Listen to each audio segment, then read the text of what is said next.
गीता का दूसरा अध्याय आत्म संयम योगो नाम द्वितीय अध्याय प्रारंभ। दूसरा अध्याय। संजय ने कहा, हे धृतराज। तब श्री कृष्ण व्याकुल चित्त होकर अर्जुन से बोले, हे अर्जुन, अनर्थ के सेवन करने योग्य अपयस कारक मोह इस समय तुम्हारे मन में कहाँ से आया? तुम कायर मत बनो, यह शोभा नहीं देता। तुम हृदय की दुर्बलता को त्याग कर युद्ध के निमित्त खड़े हो जाओ।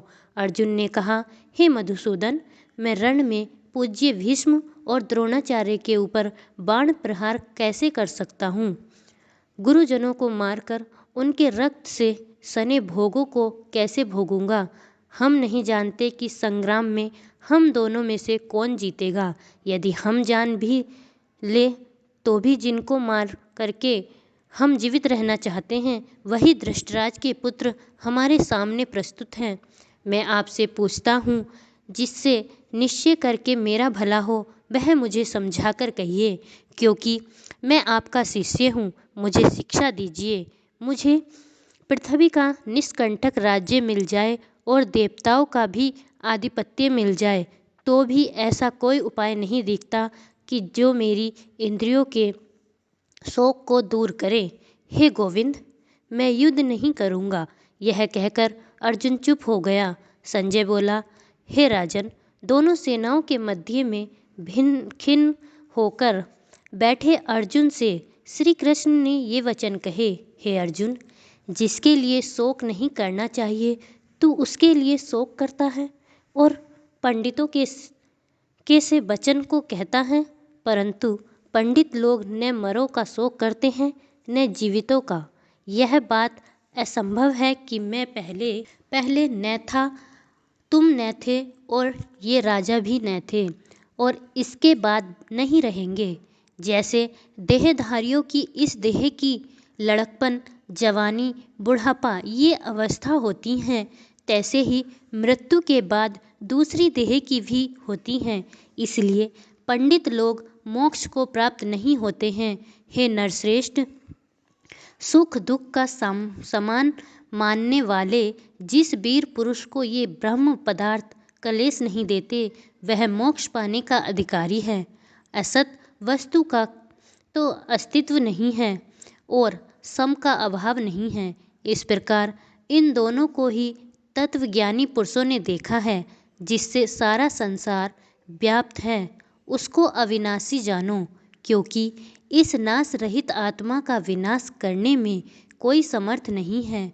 अतः हे भारत, तुम युद्ध करो।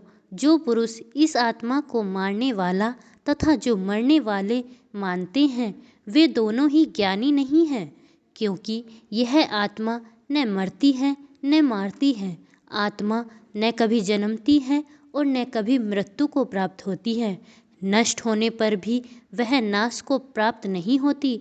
जो पुरुष इस आत्मा को नित्य, अविनाशी, निर्विकार और अजन्मा जानते हैं, वह जिसको घात करवावेगा और किसको मारेगा, जिस प्रकार मनुष्य पुराने वस्त्र को फेंककर नए वस्त्र ग्रहण करता है, उसी प्रकार आत्मा पुरानी देह को छोड़कर नई देह धारण करती है।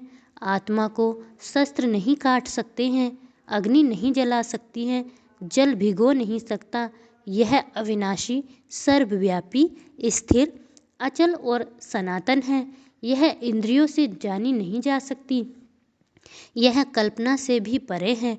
इसलिए ऐसा जानते हुए तुम्हें शोक करना उचित नहीं। हे महाबाहो, यदि तुम इस को नित्य जन्म लेने और नित्य मरने वाली मानते हो, तो भी तुमको शोक नहीं करना चाहिए, क्योंकि जो जन्मा है उसकी मृत्यु, और जिसकी मृत्यु हुई है उसका जन्म निश्चय है। अतः जो बात अनिवार्य है उसके लिए सोच करना व्यर्थ है। जन्म लेने से पहले क्या था किसी को मालूम नहीं, फिर मरने के पीछे क्या होगा कोई नहीं जानता। ऐसी दशा में किस बात का सोच करना तुमको उचित है? इस कारण सब प्राणियों के विषय में तुमको सोच करना उचित नहीं है।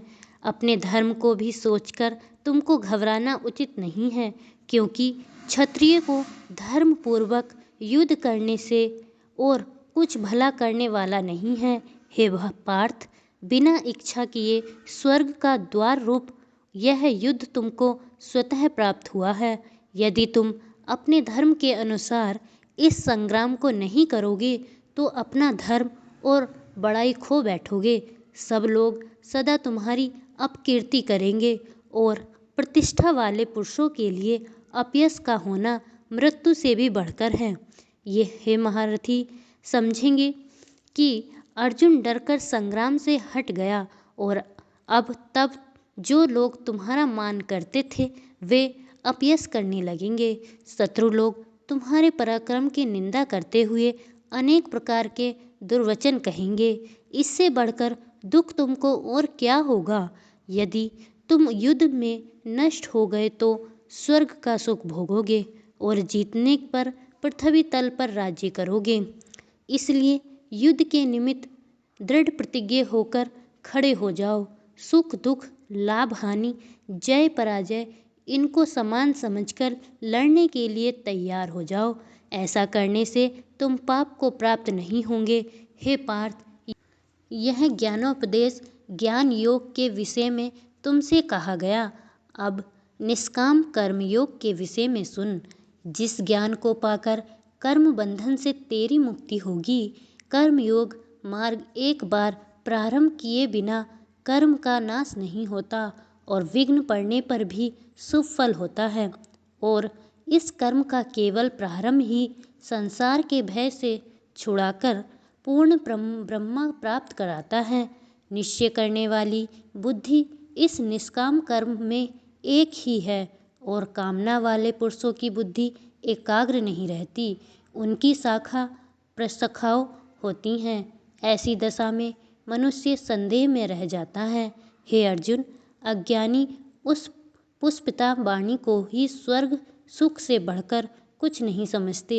स्वर्ग सुख को ही तो जो उत्तम पुरुषार्थ समझते हैं, उनका कामनाओं से चित्त व्याकुल होने के कारण निश्चल आत्मक बुद्धि से मोक्ष साधक को नहीं उत्पन्न होती, कारण कि उनका चित्त भोगादि में सदैव निमग्न रहता है। जिन मनुष्यों का चित्त इस प्रकार मोहलिप्त है और जिनकी आसक्ति भोग विलास और ऐश्वर्य में है, ऐसे पुरुषों के अंतकरण में निश्चयात्मक बुद्धि नहीं होती है। हे अर्जुन, वेद त्रिगुणात्मक सकाम है, तुम निष्काम हो जाओ। सुख दुख को समान जानकर नित्य मोक्ष क्षेम आदि स्वार्थों में न पड़कर धीरजवान और आत्मनिष्ठ हो। जैसे छोटे छोटे अनेक जलाशयों में मनुष्य का कार्य सिद्ध नहीं होता है, बड़े जलाशयों से वे सब प्रयोजन अनायास ही सिद्ध हो जाते हैं। उसी तरह संपूर्ण वेदों में कहा हुआ काम कर्मों का फल ब्रह्मा में भक्ति रखने वाले मनुष्य को सहज ही प्राप्त होता है। तुमको केवल कर्म करना चाहिए, फल तुम्हारे अधिकार में नहीं। तुम न तो फल की अभिलाषा से काम करो, न निकम्मे ही रहो। फल की आशा त्याग कर कार्य की सफलता को समान मानकर तुम योगर्थ होकर कर्म करो। यही कर्म ज्ञान योग है। इस बुद्धि योग सहित कर्म से अन्य कर्म अत्यंतहीन है। इसलिए तुम बुद्धि योग का आश्रय ग्रहण करो। फल की इच्छा रखने वाले निष्कंठ होते हैं। निष्काम कर्म करने वाले पुरुष ईश्वर कृपा से इसी संसार में सुकृत तथा दुकृष्ट इन दोनों ही का त्याग कर देता है। इसलिए तुम निष्काम कर्म में प्रवृत्त हो। कर्म फल को त्याग कर ही बुद्धि युक्त ज्ञानी पुरुष जन्म बंधन से हटकर मोक्ष को प्राप्त होते हैं। जब तुम्हारी बुद्धि मोह बन के बाहर निकल जाएगी, तब तुम्हारा मन आगे सुनने वाली तथा हुई बातों से विरक्त हो जाएगा। अनेक श्रुति स्मृतियों के वचनों को सुनने से तुम्हारी बुद्धि भ्रमित हो गई है। जिस समय वह निश्चल होकर आत्मा में स्थित होगी, तभी तुमको तत्व ज्ञान प्राप्त होगा। अर्जुन ने पूछा, हे केशव, आत्मस्वरूप में निश्चल बुद्धि वाला किसको कहा है? उसके लक्षण क्या हैं? श्री कृष्ण जी बोले, हे अर्जुन, जो महापुरुष मन की सब कामनाओं को त्याग देता है और अपने आप ही में प्रसन्न रहता है, उसको निश्चल बुद्धि कहते हैं। दुख में किसके मन को खेद नहीं होता और सुख में किसको आसक्ति नहीं होती, और प्रीति, भय, क्रोध जिसके जाते रहे हैं, वह महात्मा स्थिर बुद्धि वाला मुनि कहलाता है। जो शुभ पदार्थ प्राप्त होने से हर्ष नहीं करता, अशुभ से अप्रसन्न नहीं होता, उसी को स्थिर बुद्धि जानना चाहिए।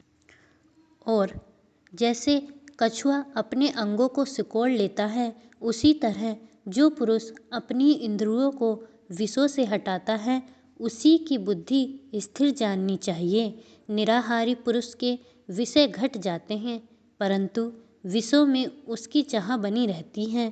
पर ब्रह्मा का अनुभव होने पर चाह भी घट जाती है। हे अर्जुन, मोक्ष में प्रत्यक्ष करने वाले विद्वान व्यक्ति को ही प्रबल इंद्रिय बलात्कार से उसके मन को जीत लेती हैं। इसलिए सब इंद्रियों को विषय से रोक मेरे विषय में तत्पर हो जावे। जिसने इंद्रियों को वश में कर लिया है, उसी को बुद्धि निश्चल है। जो पुरुष विषयों के ध्यान में रहता है, उसकी प्राप्ति हो जाती है। प्राप्ति होने से कामना होती है। इच्छा के पूर्ण न होने से क्रोध की उत्पत्ति होती है। क्रोध से अविवेक होता है। अविवेक से स्मरण शक्ति नष्ट हो जाती है। स्मरण शक्ति के नाश होने से बुद्धि क्षय होती है। जिसकी बुद्धि का नाश हुआ, वह विनाश को प्राप्त होता है। जो पुरुष राग द्वेष से रहित हो अपने मन को वश में रखता है, वह शांति को प्राप्त होता है। शांति मिलने पर सब दुखों का नाश हो जाता है। प्रसन्न चित्त वाले की बुद्धि निश्चल होती है। जो पुरुष योग युक्त नहीं है, उसकी निश्चल बुद्धि उत्पन्न नहीं होती। ईश्वर में भावना नहीं होती। भावना न होने से शांति प्राप्त नहीं होती। अशांत को सुख कहाँ से मिलेगा? जैसे वायु नाव को जल में खींच ले जाती है, उसी प्रकार इंद्रियां उस पुरुष की बुद्धि को नाश कर देती है जिसका मन विषय सिद्धि से इंद्रियों के पीछे लग जाता है। इस कारण हे महाबाहो, जिसने इंद्रियों को विषय से सर्वथा रोक रखा है, उसकी बुद्धि स्थिर है। जो सब प्राणियों की रात है, उसमें संयमी जागता रहता है, और प्राणी मात्र जिस समय जागते हैं, मुनिजनों की वह रात्रि है।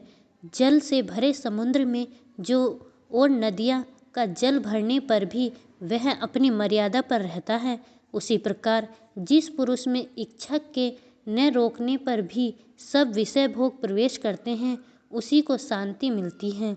विषयों की इच्छा करने वाले को शांति नहीं मिलती। जो सब कामनाओं को छोड़कर तथा इच्छा रहित विचरता है और ममता अहंकार जिसमें नहीं है, वह शांति को प्राप्त होता है। हे पार्थ, ब्रह्मा स्थिति यही है। ऐसी स्थिति मिल जाने पर प्राणी फिर मोह में नहीं फंसता और अंत समय में निर्वाण ब्रह्मा को प्राप्त होता है। इति श्रीमद्भगवद्गीता सुपनिषद सुब्रह्म विद्या योग शास्त्रे श्री अर्जुन संवादे आत्मसंयम योगो नाम द्वितीय अध्याय। दूसरे अध्याय का महात्म्य प्रारंभ। नारायण जी बोले, हे लक्ष्मी, एक समय की बात है। दक्षिण देश में एक पूर्ण नाम का नगर था। वहाँ एक देव सुशर्मा धनवान रहता था। वह साधु सेवा करता था। जब संत सेवा करते बहुत दिन बीत गए, तब एक बाल नामक ब्रह्मचारी आया। उसकी सेवा बहुत करी और विनय करी, हे संत जी, मुझे कृपा कर श्री नारायण जी के पाने का ज्ञानोपदेश करो, जिससे मेरे जीवन का कल्याण और मुक्ति होवे।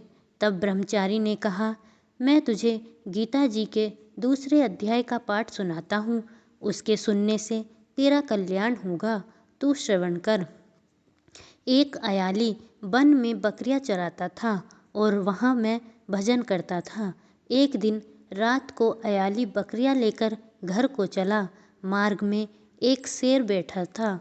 एक बकरी उसके आगे चली आती देखकर शेर भाग गया। तब अयाली यह आश्चर्य देखकर बड़ा चकित हुआ और मैं वहाँ आ खड़ा हुआ। उस चरवाहे ने मुझे कहा, मैंने यह आश्चर्य देखा कि बकरी को देखकर शेर डर के भाग गया। तुम तर्कज्ञ हो, वह वृत्तांत मुझे कह सुनाओ। संत ने कहा, हे अयाली, मैं तुझे एक पिछली वार्ता सुनाता हूँ। यह बकरी पिछले जन्म में डायन थी। जब इसका पति मर गया तब यह बड़ी डायन हो गई।